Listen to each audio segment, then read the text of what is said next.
अस्सलाम वालेकुम स्टूडेंट्स, क्या हाल है आपके। मेरा नाम है अबराज चौहान। आज मैं फर्स्ट ईयर चैप्टर नंबर 1 का एक टॉपिक करवाने जा रहा हूँ जो है मोलर वॉल्यूम, और उसके साथ एक छोटी सी डेफिनेशन है मोलर मास की।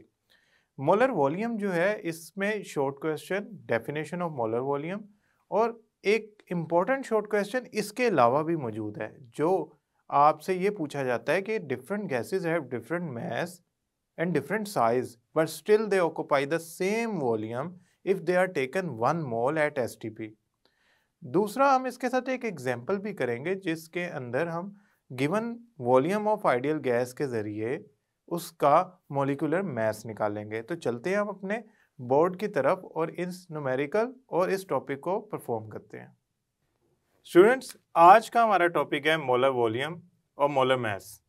मोलर वॉल्यूम को हम डिटेल में डिस्कस करेंगे। इसके अंदर एक इम्पॉर्टेंट शॉर्ट क्वेश्चन भी है जो हम डिस्कस करने जा रहे हैं।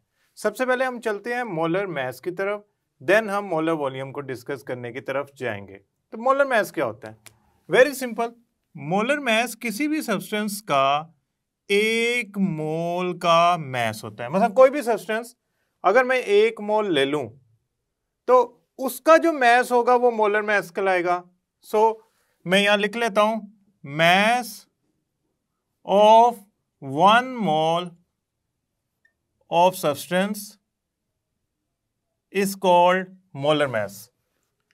अब मोलर मास के जो यूनिट्स होते हैं वो होते हैं ग्राम पर मोल। फॉर एग्जांपल, 1 मोल सोडियम लिया, इसको मैं यूं भी कह सकता हूं 1 ग्राम एटम्स ऑफ सोडियम, यानी कि 1 मोल सोडियम मैंने लिया तो उसके 1 मोल में असल में 23 ग्राम पर मोल मोलर मास कहलाएगा। असल में ना मोलर मास यूज होता है मोल्स को कैलकुलेट करने के लिए। वैसे मींस अगर मैं जनरली बात करूं तो सोडियम का अगर मैं 1 मोल चाहता हूं तो उसमें 23 ग्राम होगा मास, यानी कि 1 मोल के अंदर 23 ग्राम मास होगा। अगर मैं बात करूं वाटर की तो 1 मोल वाटर मॉलिक्यूल्स के 1 मोल वाटर सब्सटेंस ली तो उसका जो मोलर मास होगा वो होगा 18 ग्राम पर मोल। तो टेक्निकली असल में ये अमाउंट है किसकी? सब्सटेंस की। चाहे वो एटम्स हैं, चाहे वो मॉलिक्यूल्स हैं, चाहे वो आयन्स हैं या कोई आयनिक कंपाउंड है। फॉर एग्जांपल मैं अगर बात करूं NaCl का मोलर मास क्या होगा, तो NaCl का मोलर मास होगा जो 1 मोल के अंदर उसका मास हो सकता है वो कितना होता है 58.5 ग्राम पर मोल। ये सारे मोलर मासेस हैं किसके? सब्सटेंसेस के। कब? जब वो 1 मोल ली जाती हैं। ये कैलकुलेट करने का बड़ा आसान सा तरीका है। मींस मैं आपको एक छोटा सा ट्रिक बताने जा रहा हूं। फॉर एग्जांपल हम कैलकुलेट करना चाहते हैं सल्फ्यूरिक एसिड का मास, तो मोलर मास सल्फ्यूरिक एसिड का। तो हम क्या करेंगे, सबसे पहले फार्मूला लिखेंगे। फार्मूला लिखने के बाद जो